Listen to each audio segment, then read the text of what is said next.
관용의 법칙. 자, 첫 번째 원리는 친절을 베풀어라. 친절을 베풀어라. 이 친절이라는 게 무슨 뜻이냐? 정성껏 잘 대한다는 거예요. 남을 정성을 다해서 대한다. 그러니까 사람에게 정성을 다해서 대하기 위해서는 이제 말이라는 게 필요하죠. 말.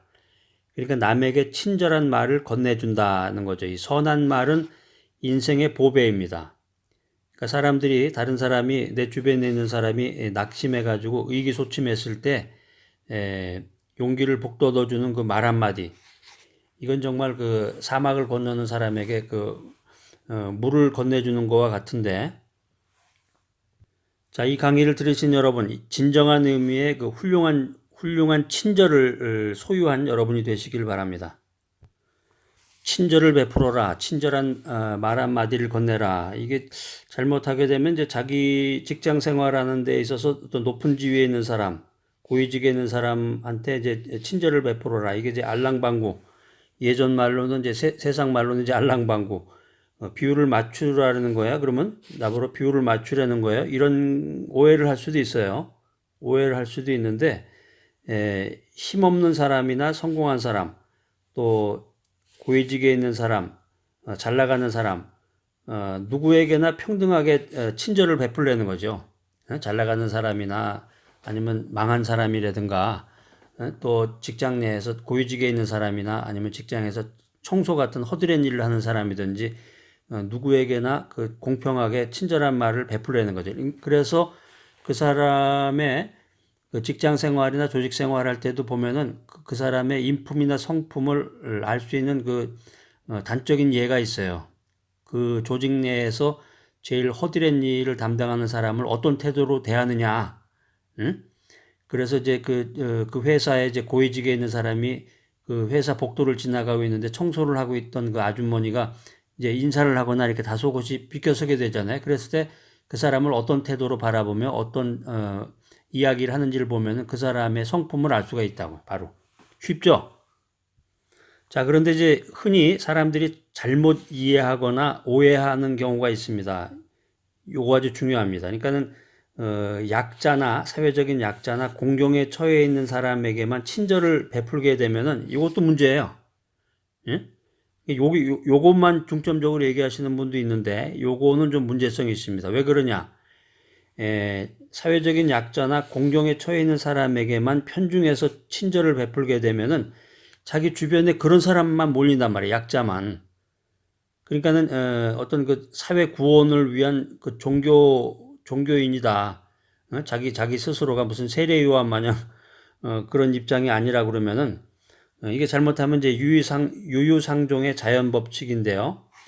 그렇기 때문에 높은 지위에 있는 사람이나 낮은 지위에 있는 사람이나 돈이 많은 사람이나 가난한 사람이나 똑같은 그 원리를 가지고 대하라는 거죠. 그러니까 지금 이 말씀이 진리입니다. 누구에게나 공평하게 대해야지 사람들로부터 오해도 받지 않고 그 사람들을 이끌 수 있고 어떤 이 세상을 변화시킬 수 있는 그런 힘이 나올 수가 있겠죠. 그러니까 너무 이제 사회적인 약자나 공경에 처해져 있는 사람을 상대로 해서만 자꾸 하다 보면은 자기 발전이 어렵고 성공한 사람 보면 배 아프게 되잖아요. 자꾸 시기 질투하게 되고 저 사람은 뭔가 검은 데가 있을 거야. 검은 돈이 돌아다닐 거야. 이런 식으로 얘기만 하게 되고 물론 그 말이 사실일 수도 있겠지만은 그 말을 하는 사람 자신이 너무 편중된 그런 친절을 베푸는 오류를 범하게 된다는 거죠. 그래서 진정으로 사회에서 탁월한 사람, 대인관계에서 달인이 되기 위해서는 인생에서 성공하기 위해서는 약자에게나 강자에게나 같은 친절을 베풀어야 된다는 거예요. 그래서 그것이야말로 참되고 진정한 친절인 것입니다. 자, 두 번째 원리는 베푸는 사람이 되라. 인간이라는 건 참 연구할수록 참 희한한 면도 나오고 참 신기하기도 하고 참 아주 미묘합니다. 그래서 인간이라고 하는 것은 자신에게 큰 지장을 초래하지 않는 범위 내에서 가능한 한 남에게 친절한 모습으로 보이기를 원한다는 거죠. 근데 반대로 이런 사람도 있어요. 다른 사람에게 악담을 하거나 남의 가슴에 칼을 꽂는다고 그러죠. 남의 가슴에 상처를 주면서 비난과 욕설을 포부되는 사람도 있습니다. 그래서 남의 결점을 들춰내고 수치를 당하게 하고서 깔깔깔대면서 뭐 깔깔대지는 않겠지만 아주 음흉한 미소를 띠는 사람, 그런 사람 만나보셨나요? 그런 사람이 많을수록 참 어렵죠, 이 사회생활이라는 게. 그러니까 다른 사람은 깎아내리고 다른 사람을 깎아내리게 되면 자신이 뭐 대단한 인물이 되는 것 마냥 그런 착각을 하는 사람, 그런 사람인데, 이게 이제 철학적으로 보면은 인간이라고 하는 것은 본능적으로 다른 사람의 행복을 기뻐하는 마음이 있고, 또 다른 쪽에는 다른 사람의 불행을 기뻐하는 면이 동시에 존재한다는 거죠. 이게 사실은 모순인데, 모순. 여러분 이거 모순이라는 말을 아시나요? 모순? 뭐가 모순이 된다. 이게 원래 이제 중국 그 고사에서 비롯된 건데, 어떤 사람이 어느 날 그 창을 들고 나와서 시장에서 파는 거예요. 창 있죠, 긴 창. 그래가지고 이 창은 어떤 방패도 뚫을 수 있습니다. 강력한 창입니다. 사세요. 그런데 이 사람이 며칠 있다가는 방패를 들고 나왔는데, 이 방패로 말씀드릴 것 같으면 어떤 창도 막아낼 수가 있습니다. 그래서 그 시장에서 계속 그 사람이 하는 얘기를 지켜보던 사람이 물어보는 거야. 아니, 당신 지난번에 창 갖고 나왔다가 오늘 방패 갖고 나왔는데, 그러면 그 창 갖고 당신 그 방패를 뚫으면 어떻게 될까요? 예? 이 앞뒤 말이 이게 논리가 모순이 된 거잖아요. 그래서 그게 모순이라는 말이 창과 방패, 모순. 그래서 그 말을 통해서 모순이 나오게 됐다는 거죠. 모순이라는 거죠. 그러니까 인간의 그 한쪽 면에는 다른 사람의 행복을 기뻐하는 마음이 있고, 또 인간의 다른 쪽에는 인간의 불행을 기뻐하는 마음이 있다. 이게 모순이라는 거죠. 이 강의를 들으시는 여러분은 어느 쪽이 강하십니까? 남의 행복을 더 기뻐하십니까? 아니면 남이 불행해지면 그냥 박수치고 좋아하십니까? 그러니까 어떤 면에서는 사람 만나면 반갑기도 한데, 어떻게 보면은 인간이란 무서운 존재죠. 그러니까는 시골 같은데, 여러분 그런 경험을 해보셨는지 모르겠네. 그 예전에는 이제 시골이라고 그러면 경기도도 그랬어요. 경기도에 지금 보니까 그 양평 쪽만 해도 굉장히 발달이 많이 되어 있던데, 그 양평에서 이제 그 산 쪽으로 이제 많이 들어가면은 옛날에는 전기가 안 들어왔었어요. 거기가 60년, 70년대만 해도 거기가 아마 늦게 들어왔다고 그러던데, 얘기 들어보니까. 그래서 밤에 거기를 걷게 되면요, 완전히 안 보여요, 사람이. 그 칠흑 같다고 그러는 게 그 말이에요. 왜냐면 거기 전기가 없으니까. 그랬는데 거기서 제일 무서운 존재가 뭐냐면은 무슨 저기 들깨나 늑대나 뭐 이런 게 짐승이 아니라 그 어두운 데서 사람 만날 때 제일 무섭다고 그러잖아. 사람을. 그러니까 이게 인간에게 이런 냉혹한 일면이 자리 잡고 있다는 거죠. 그래서 주변에 다른 사람이 뼈아픈 실패를 맛봤을 때 아주 그 쾌심을 속으로 웃는다고 그러잖아요. 아주 무서운 거야, 이게. 그 다음에 그 자기 라이벌이 성공하게 되면은 그 시기와 질투, 그리고 배가 아파서 며칠 밥을 못 먹게 되고. 자, 그래서 지금 말씀드린 그 인간의 모순적인 면, 이런 본성을 그냥 방치하면은 그 발전할 수가 없어요. 큰 인물이 될 수가 없단 말이야. 그러니까 자기 자신에게 아무런 도움이 안 돼, 플러스가. 그렇기 때문에 좀 더 밝고 적극적인 그런 사회인이 되고 그런 리더가 되기 위해서는 타인의 좋은 점을 인정해주고 그걸 받아들여야 되겠죠. 그리고 밝은 표정으로 칭찬해주고. 그래서 주변에 이 강의를 들으시는 분 중에서 주변에서 잘 나가고 성공한 사람 있다. 그러면 점심때 만나서 좀 맛있는 거 좀 사주세요. 점심 한 끼 좀 사주시라고. 보통 기본이 제가 잘은 모르겠는데 기본이 한 10,000원대죠. 10,000원에서 12,000원. 그리고 좀 먹을 만한 거 비싼 거는 20,000원, 30,000원. 그래서 한번 돈 좀 털어가지고 한 10만원 내서 둘이 가서 한 5만원짜리, 10만원짜리 한번 드시라고. 그래서 배 아파하지 말고, 시기하거나 질투하거나 배 아파하지 말고 돈 10만원 써가지고 확실하게. 그런 사람 정말 성공이 보장됩니다. 자, 이 말씀을 명심하시기 바랍니다. 남을 비하시키는 자는 자신도 비하된다. 남 막 까고 막 흉보고 그런 사람은 언젠가는 자기도 그런 꼴이 된다는 거죠. 그러니까 남의 결점을 막 들춰내고 막 그런 사람일수록 자기가 우월하다고 그렇게 생각하는 사람이 있는데, 그때 같이 있는 사람이 남의 악담을 듣고 있는 그 같이 있던 그 상대방이 나의 그 비열함에 진저리를 친단 말이에요. 자, 베푸는 사람이 되라. 그래서 남에게 친절을 베풀 때는 기쁜 마음으로 조건 없이 베풀어야 돼. 조건 없이. 내가 저 사람한테 잘해주면, 저 사람한테 친절하게 대해주면은 언젠가 내가 또 곤란할 때 저 사람 도움을 받을 수 있겠지. 요런 속셈을 가지고 사람을 대하게 되면은 내 스스로가 쪼그라드는 거예요. 자, 세 번째 원리, 적극적인 사람과 교제하라. 이런 명언이 있습니다. 요즘 좋은 명언들이 많네. 그러니까 명언이겠는데, 인간은 앞을 보고 있는 것 같아도 실상은 뒤를 보고 있다. 그러니까 이제 사회생활을 하고 사회활동을 하고 인간관계를 가질 때 매사를 적극적으로 생각하는 듯 하지만 소극적인 방향으로 흐르기 쉽다. 이런 의미예요. 이 적극적인 사고방식과 이 소극적인 사고방식은 이 뇌의 움직임이 전혀 다릅니다. 이 밝은 쪽으로 생각하면 기분이 좋고 혈액순환이 잘 되고 이 몸의 컨디션이 좋아집니다. 집중력도 증가가 되고 막 아이디어가 막 팍팍 떠오르고. 근데 반대로 어두운 쪽으로 생각하게 되면은 막 불안하게 된단 말이에요.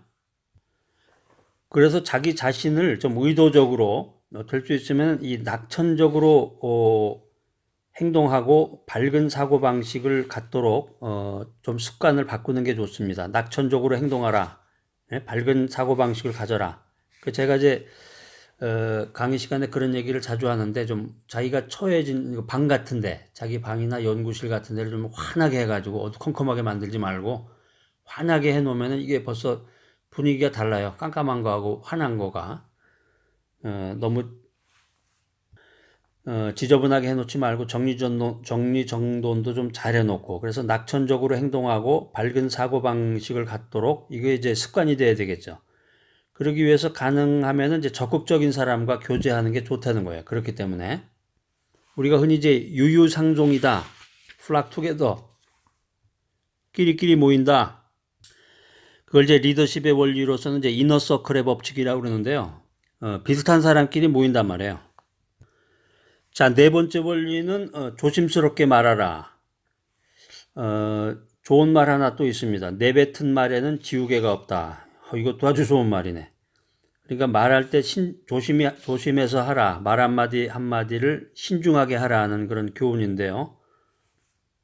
그러니까 우리가 일상생활하다 보면은 이게 잘못된 게 많아요. 말하고 나서 상대방 얼굴 표정을 보니까 아이고, 내가 뭐 얘기를 잘못했나 보네. 우리 특별히 이제 아마 여러분 기억나실 거 있을 거예요. 운전할 때 보면 운전대 잡은 사람이 5만 가지 욕 다 하잖아요. 뭐라고 그러면서 막 갑자기 끼어든다든가, 뭐 자기가 깜빡이를 켜고서 끼어들었는데 뒤에서 빵빵거린다든가, 그럼 막 뒤에 쳐다본다든가, 막 5만 가지.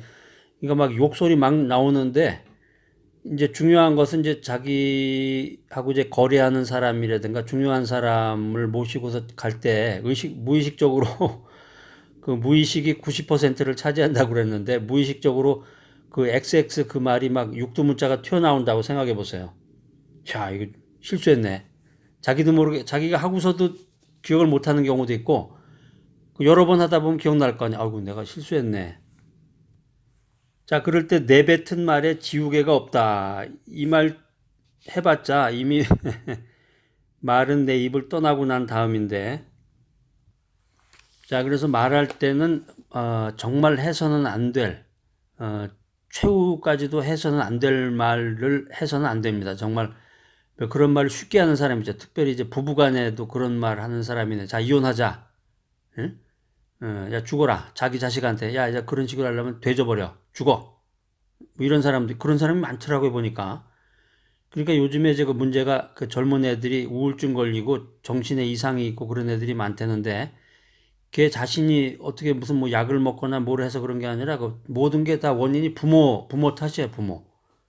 부모가 한 그 말 한마디 조심스럽게 해야 되는데, 그 부모가 한 말, 물론 이제 그 말이라는 게 그 자녀가 잘 못해서 공부를 못했다든가 뭐 처신을 잘 못했다든가 아니면 이제 생활 태도가 좀 게으르다든가 그래서 나온 말이긴 하지만 어쨌든지 그 말이 비수가 돼가지고 칼이 돼서 그 애 심장에 꽂힌단 말인가 그 애가 그 칼을 맞고 정신 이상이 되거나 아니면 우울증에 걸리거나 아니면 집을 뛰쳐나가거나 뭐 별의별 일이 다 생기는 거죠 사실은.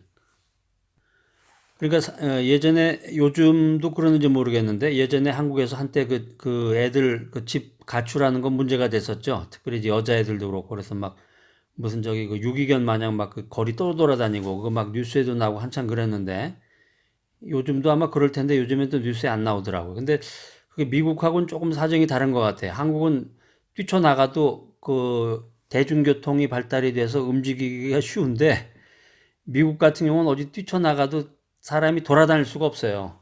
미국이 그만큼 땅이 넓어. 아니 자기가 어딜 다녀야 되는데 사람이 걸어서는 다닐 수가 없고 보통 이런 이제 아주 대도시의 번화한 거리가 아닌 한은 미국에서는 그 길거리를 이렇게 유랑하듯이 다니는 사람이 거의 없어요.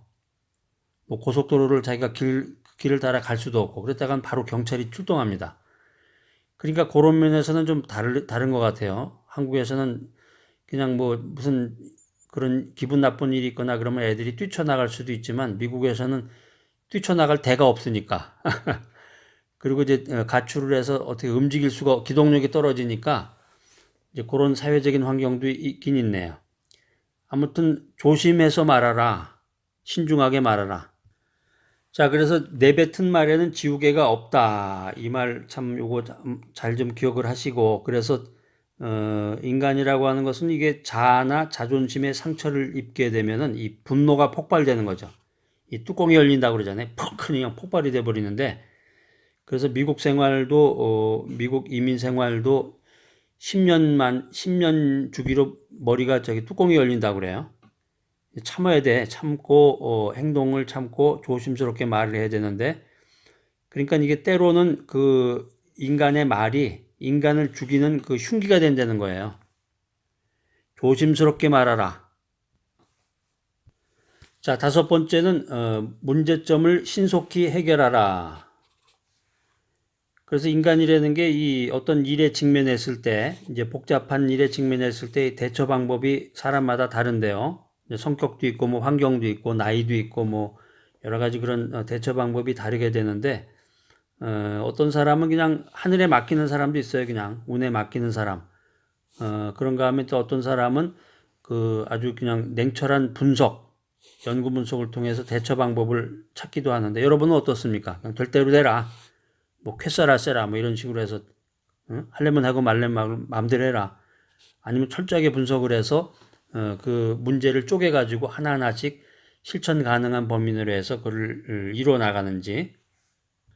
자, 여기서 이제 말씀드리고 싶은 거는 성공한 사람들은 문제에 봉착했을 때 신속히 그리고 아주 냉철하게 문제를 분석한다는 거죠. 자, 오늘 아주 여러분에게 엄청난 말씀을 해드리네. 모든 문제에는 해답이 있습니다. 여러분 걱정하지 마세요. 여러분 문제 가운데 계시고 여러분 혹시 문제 속에 빠져 계시다 그러면은 염려하지 마세요. 모든 문제에는 해답이 있다. 만약에 내가 1,000,000원을 누구에게 갚아야 된다. 1,000,000원의 빚이 있다. 그럼 여러분 어떻게 하시겠어요? 1,000,000원 어디 구하러 다닐 거 아니에요? 근데 이제 거기에 대한 노하우를 말씀드린다 그러면은 1,000,000원을 1,000개로 쪼개요. 그러면 하나에 얼마씩에? 10,000원씩이잖아요. 만원, 한 번에 10,000원씩 1,000번을 갚으면 1,000,000원이 되니까. 응? 그래서 내 주변에 있는 사람을 1,000명을 만나든지 아니면 1,000번을 일을 해서 10,000원씩 번다든가. 아니, 그렇게 해가지고 작은 벽돌을 쌓다가 보면은 그 1,000,000원이라는 게 굉장히 평범한 사람들한테는 큰 돈인데 돈 있는 사람은 뭐 1,000,000원 아무것도 아니겠지만 평범한 사람에게는 이 1,000,000원이라는 게 엄청난 거액이지만은 1,000,000원을 1,000개로 쪼개면 10,000원이 된다는 거죠. 그 엄청난 아이디어예요. 제가 그렇게 한번 실천을 해본 적이 있는데 그렇게 해서 끈기와 인내로 묵묵히 1,000번을 그 문제 해결을 답을 써내면은 그 1,000,000원이 해결이 되는 거죠. 1,000,000원이 해결이 되는 거죠.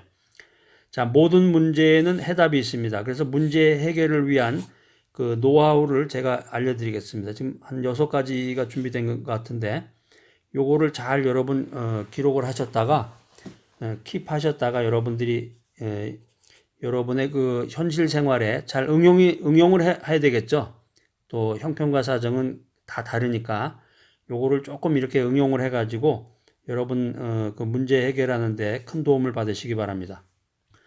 자, 첫 번째 노하우는 어떤 문제든지 해결할 수 있다. 어떤 문제든지 내 힘으로 스스로 해결할 수 있다. 이런 확신을 가지는 거, 확신. 내 스스로 문제를 해결할 수 있다. 이런 확신이 중요해요. 확신을 가지고 노력하면은 문제는 반드시 해결됩니다. 나는 아주 믿습니다. 확실하게. 여러분 이제 이 노하우 첫 번째 노하우 가지고 문제가 해결이 되면은 저한테 한턱 쏘세요. 자, 노하우 두 번째는 문제를 이성적으로 대하라. 그러니까 세상 모든 일이 다 그런데 특별히 이제 문제를 만났을 때 이게 감정적으로 대한다. 감정이 개입이 된다. 그러면은 이성을 유지하기 힘들고 이 문제점을 정확하게 판단하고 그 해답을 얻기가 힘들어요. 그리고 판단력이 흐려지고 그러니까 이 문제를 이성적으로 대하라. 냉철하게. 이건 이제 되게 어디서 볼 수 있냐면은 사업에 실패했을 때 빚쟁이들이 와가지고 막 물건 내 아파트 막 경매한다 그러고 막 물건 막 정신이 막 혼란해가지고 이게 도대체 이런 일이 왜 나에게 이런 일이 생겼을까 막 정신 혼란해가지고 있는 거 다 뺏기고 막 정말 어떻게 뭐 죽는 수밖에 없죠 뭐 그런 사람은. 근데 그런 일을 당할지라도 호랑이에게 물려가도 정신만 차리면 된다. 정신일도 하사불성. 그때 그런 생각을 떠오르는 사람이 과연 몇 명이나 될까? 근데 이제 오늘 이 손동원 교수의 강의를 들은 사람은 아마 그렇게 냉철하게 그 두 번째 노하우가 아마 생각이 들 거예요. 문제를 이성으로 대해야 되겠구나. 그런 일이 생겼을 때라도 그렇게 막 그 머리 흐트리고 막 나는 왜 그럴까? 그렇게 해봤자 문제 해결이 안 된단 말이에요. 현실을 현실대로 받아들이고 오늘 병원에 갔더니 암 선고를 받았다. 아유, 내가 왜 암에 걸려? 내가 무슨 잘못을 저질렀다고? 응? 되게 보면 그런 식으로 나오잖아요. 드라마 같은 데 보면은. 우리 주변에도 그렇고. 응? 막 어디 가서 술 먹고 막 난장판 치고. 근데 그렇게 해봤자 그 암이 그 나아지는 것도 아닌데 냉철하게 그 문제를 받아들이고 그 문제를 해결할 수 있는 방법이 무엇인지를 찾아야 되겠죠. 그리고 그걸 받아들여야 되는 거예요. 문제를 받아들여서 문제지를 받아야 문제를 풀 거 아니야. 예? 문제지를 받아가지고 그걸 찢어버린다? 그런 꼴이잖아요, 그게. 문제를 받아서 문제를 풀 수 있도록 생각이 안 나면은 머리를 쥐어 짜서라도 그 문제를 풀려고 최대한으로 노력을 해야 되겠죠.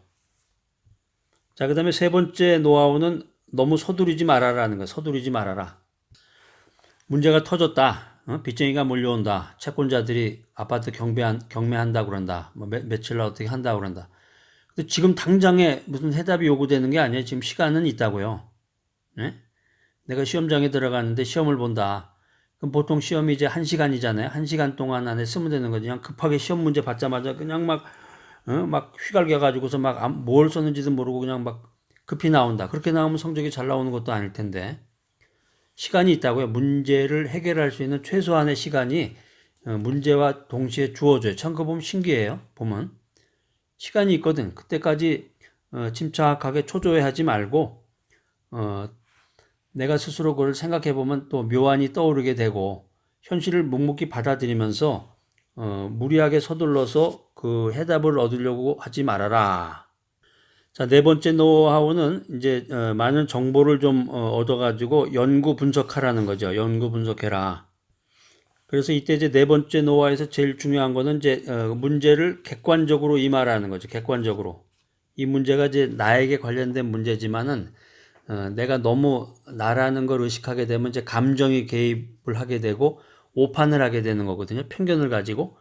그렇기 때문에 이제 정보를 기준으로 해가지고 연구 분석해서 객관적으로 내가 사실은 아무런 관련이 없는 것 같은 태도로 그 문제를 판단하려고 노력을 하는 거죠.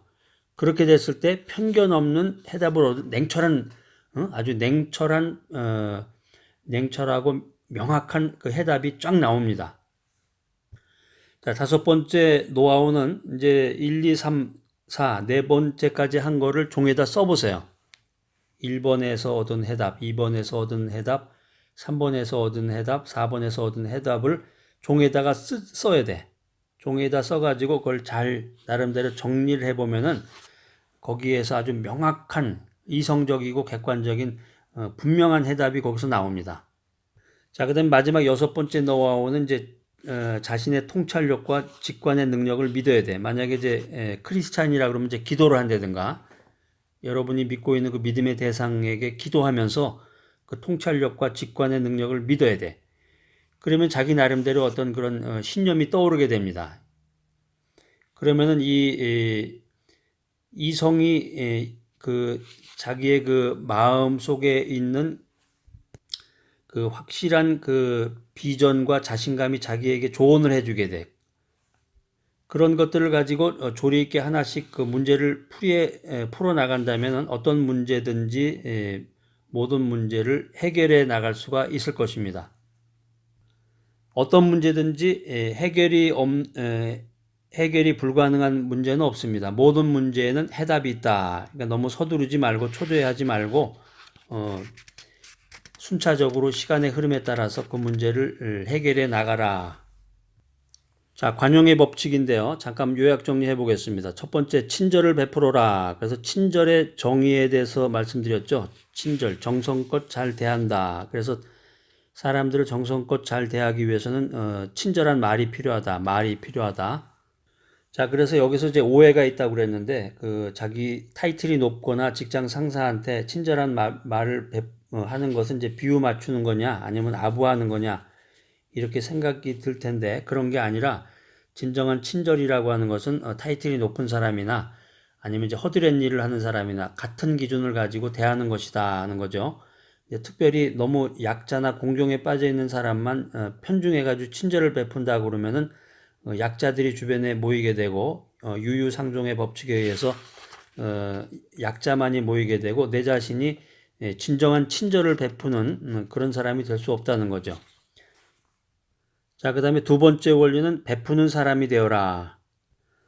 그러니까 남 잘됐다고 막 배 아파하고 그러지 말고 남을 비하시키는 자는 자신도 비하된다. 이 말을 명심하면서 남의 결점을 막 들춰내고 막 씹고 이러면서 막 내 자신이 우월한 것 같은 그런 착각에 빠지지 마시고 내 이야기를 듣고 있는 상대방이 내가 말하고 있는 내 자신의 그 비열함에 진저리를 칠지도 모른단 말이에요.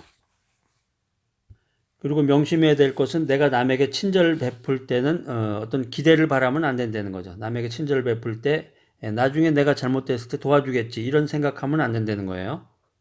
그래서 이제 지혜서 같은 경우는 이제 유태인이 쓴 탈무드 같은 걸 보면 이제 그런 내용이 많이 나와 있는데 탈무드에 보면 아주 좋은 내용들 많이 남을 돕는 것에 대한 그런 아이디어들이 많이 나와요. 그러니까 탈무드에서 얘기하는 그 핵심은 뭐냐면 남을 도울 때는 그 사람이 모르게 도우라는 거죠. 몇 월 며칠 날 어떤 사람이 돈 얼마를 당신에게 주었음 이런 식으로 하는 게 아니라 누가 나에게 도움을 줬는지 모르게. 그러니까 예를 들면 내가 만약에 아파트에 산다. 그러면은 그 아파트 현관문에다가 먹을 거나 아니면 현찰 같은 걸 꽂아 놓고서 띵동 벨을 누르면 그 사람이 나올 거 아니야. 나는 그 사이에 숨어버리고. 그럼 누가 그걸 갖다 줬는지 모르는 거죠. 제 말씀이 이제 현대사회에 좀 어긋나는 말인지도 모르겠네. 요즘 현대사회에서는 그냥 자기가 조금만 뭘 해도 그냥 TV에다가 알리고 막 그러는 세상인데 제가 말씀드리는 거는 이제 인간의 본성, 인간이 어떻게 참되게 살 수 있을까 하는 것을 이제 철학적으로 또 인문학적으로 여러분에게 말씀드리는 거니까 제가 말씀드리는 거는 이제 올바른 겁니다. 근데 여러분들이 약삭빠르게 세상을 살기 위해서는 제 말이 별로 도움이 안 될지도 모르겠어요. 아무튼 진실된 사람, 성실한 사람, 또 가치 있는 사람이 되기를 바랍니다. 세 번째 원리는 적극적인 사람과 교제하라.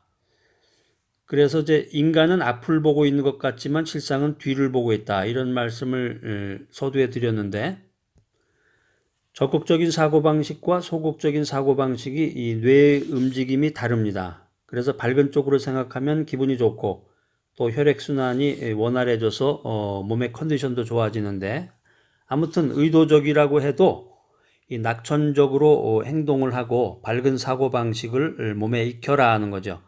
그러기 위해서 적극적인 사람과 교제하는 것이 좋다. 자, 네 번째 원리는 조심스럽게 말해라.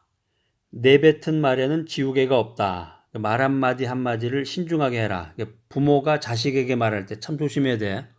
잘못했다고 야 나가 죽어라. 뭐 육두문자 써가지고 걔가 그대로 한다니까요. 애들이 그렇게 어리석어 보면. 그는 10대나 20대, 30대 초반만 해도 정말 그 생각이 너무 그 일천하고 잘 모릅니다. 그 감정에 따라 이제 생활을 많이 하는데 나이가 어릴 때는 뭐 나이 들어도 마찬가지예요. 보통 이제 그 60은 넘어야 철이 든다 그러잖아요. 그러니까 인간이라는 게 본성적으로 어떤 자아나 자존심의 상처를 입으면 분노가 폭발된다는 거죠. 그래서 이 말이 인간을 죽이는 흉기가 된다는 것입니다. 다섯 번째 원리는 문제점을 신속히 해결하라. 그래서 제가 이제 노하우 6가지를 알려드렸는데 첫 번째 노하우는 확신을 가지라는 거죠. 문제를 스스로 해결할 수 있다는 확신을 가져라. 두 번째는 문제를 이성적으로 대하라. 이제 그러면서 하나하나마다 그 해답을 자기가 적어보는 거예요.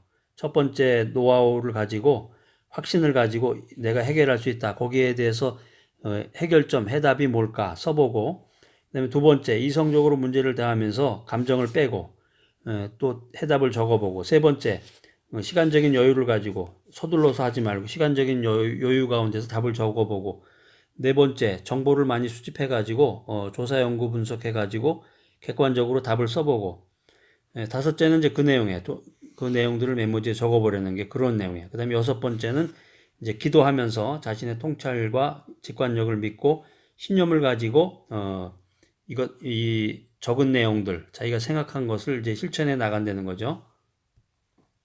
자, 관용의 법칙입니다. 그래서 정말 여러분들 이 강의를 들으시고 그냥 이론에만 그칠 게 아니라 그것을 현장에서 삶의 현장에서 그것을 자꾸 적용하고 연말해야 돼요. 왜 하기 시습지 불력 여로 그런 말이 있죠. 여러분 다 하시는 말이죠. 그 초등학교 때 아마 다 배우셨을 텐데 그 말의 핵심이 뭐냐면은 배우고 익히는 거예요. 배우고 익혔을 때 즐겁다는 건데 세 단계란 말이에요. 그게 배운다, 그것을 익힌다, 인생이 행복해진다는 거죠. 그래서 근데 대부분은 배우는데 그쵸? 배우는 것도 정확하게 배우는 건 아니고 엉터리로 배우는 거 거기까지만 해요. 그런데 이게 정확한 학문과 연구가 되려면은 배우고 실습 적용을 해야 된단 말이에요. 자기의 그 형편에 맞게끔 그거를 습관화 시켜야 돼. 그러고 나서 자기가 인생을 행복하고 즐겁게 살아나갈 수 있도록 그걸 맞춰 나가야 되는데 여러분 친절한 사람 되시고 특별히 남에게 베풀 줄 아는 사람이 되셨으면 좋겠습니다. 그래서 적극적인 사람들과 교제를 나누고 여러분 주변에 소극적이고 부정적이고 음탕한 음침한 얘기하는 사람 이런 사람은 잘라버려야 돼. 과감하게. 그런 사람 세상에 사람은 많습니다. 그래서 사람을 사귀는 것도 보면은 과거 지향적으로 옛날에 사귀었던 사람만 자꾸 만나는 사람이 있어. 좋죠? 만나서 이제 과거 얘기하고 그러다 보면 편하고 좋은데 편하다는 거 이외에 없어요, 전혀. 거기에 무슨 미래 발전적인 그런 게 있는 게 아니고 그 사람 통해서 무슨 인맥을 통해서 뭘 한다. 뭐 그런 것도 기대를 할 수가 있겠지만은 미래지향적으로 도전의식을 가지고 자꾸 새로운 사람을 사귀셔야 돼. 응? 그 다음에 이제 말할 때는 조심스럽게 말해라. 그 다음에 이제 문제점이 생겼을 때 문제없는 인생은 없고 문제없는 인간은 없습니다. 문제를 두려워하지 마시고 인생은 한 번뿐이에요. 문제없는 인생은 없어요. 누구든지 돈이 있으면은 돈 이외에 다른 게 문제가 있고 또 몸이 건강하다. 그럼 또 다른 거에 문제가 있고 다 뭐 어떤 인생사라는 게 문제투성이야. 그 문제를 해결해 나가면 된단 말이에요. 그 문제를 해결해 나가는 과정이 행복이거든, 그게. 그러니까 여러분, 정말 관용을 베푸는, 친절을 베풀고 여유 있는 마음을 가져서 정말 탁월한 사회생활, 또 인간관계에서 뛰어난 달인, 모든 분들이 그렇게 되셔서 이 강의를 통해서 여러분들 어떤 진실과 진리를 배워서 멋진 인생을 살아가시는 여러분 모두가 되시기를 바랍니다.